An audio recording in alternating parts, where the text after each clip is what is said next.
Hey movie junkies, welcome back to Twin Flicks, where we always here celebrating the magic of movies and physical media with you. Now I'll tell you, when I compared the 4K to the Blu-ray, there are some major 9-day differences and improvements between the two that honestly, once you see, you just can't unsee. It's something that you have to stay tuned and witness for yourself, because it's really fascinating what Warner Brothers did with the colors on this Blu-ray and now what it looks like on 4K. So guys, buckle up and let's take a ride with Georgie and Bradley as we head to Vegas and take a closer look at Ocean's 11 on 4K UHD compared to the Blu-ray.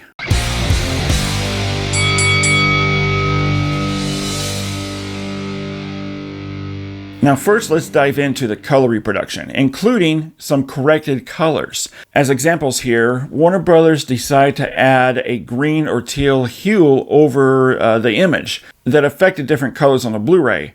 And just with this opening shot alone, you can clearly see what I'm talking about. The background walls are greenish, while on the 4K they look the appropriate concrete bluish color. They're not supposed to be green. And it doesn't stop there. When George Clooney and Matt Damon are in the duct on the Blu-ray, the concrete walls are teal green color. The 4K, the walls now actually look concrete with the appropriate color that also draws out seams and details in the walls now. And another example is in the casino hallways, where again, the walls are green. On the 4K, they are now beige, which looks much more appropriate to the setting of the casino. And this is just a few examples out of the entire film that, again, once you see this green teal hue throughout, you won't be able to unsee it. Now, Warner Brothers, with the 4K restoration and under the approval from Steven Soderbergh, has faithfully brought Ocean's 11 back to the filmmaker's original vision and color design of the film, and it is just greatly improved upon. The entire image faithfully reproduces a very warm imagery that's much better handled here on the 4K than it was on the Blu-ray, giving off a very nice, lifelike appearance, especially on the casino floors. Now, the HDR grading comes into play by bringing the image as close as possible to the theatrical presentation and opening up the color gamut wider, only enhancing the colors that are already there. Primaries always remain strong, active, and also stable now. That really comes to life with a lot of flavor and pop that completely outshines the Blu-ray. And secondary colors likewise all carry outstanding activity, and sequences containing mixed light within dark elements looks very attractive, and the use of HDR really helps in balancing out all the hot, warm colors, never looking artificially cranked up or overly hot, with perfectly dialed in saturation and contrast levels. And all this works well together with the visual language of the film that just looks absolutely stunning all the way around. And again, faithfully reproduces Steven Soderbergh's original vision of the film. Now, while some shots Soderbergh said were intentionally overexposed, such as this scene here outside, the Blu-ray I noticed when comparing to the 4K where a lot of areas were unintentionally blown out. One scene in particular near the end is when the gang is hanging out in front of the fountain. The water spouts are so overly blown out on the Blu-ray, they actually bleed in together, and also they just look kind of ugly. The 4K fixes this. We can now clearly see separation between each water spout as it moves back and forth, looking beautiful. And as the crew leaves with that final wide shot on the 4K without the image being so blown out, you can now see the image starting to dissolve into the next scene much sooner than we do on the Blu-ray, because again, the Blu-ray was just so blown out. Also, there are other shots with lighting, windows that are just blown out. Now, the Blu-ray also suffered from some terrible black levels where there were areas of some crushing out details.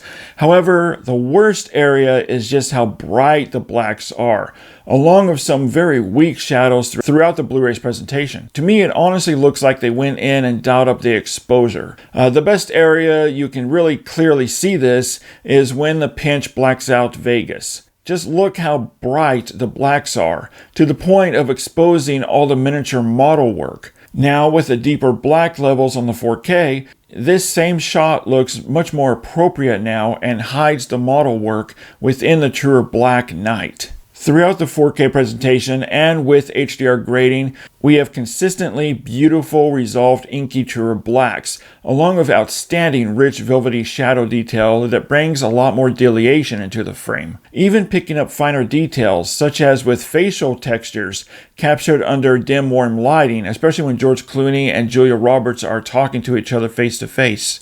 It just looks very attractive. And now we're going to dive into a huge reference point with this 4K, and that's just the overall image quality that is gorgeous to look at.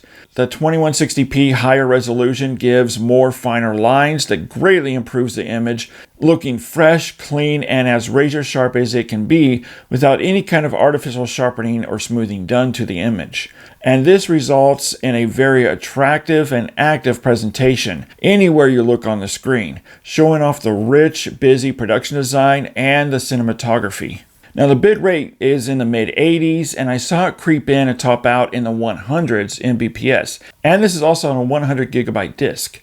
And grain structure is fully intact here. That is something I really couldn't say a whole lot about with the Blu-ray. They carried a lot of grain fluctuations within the grain field. We now have a very nice fine layer of 35mm grain field that looks very natural and filmic.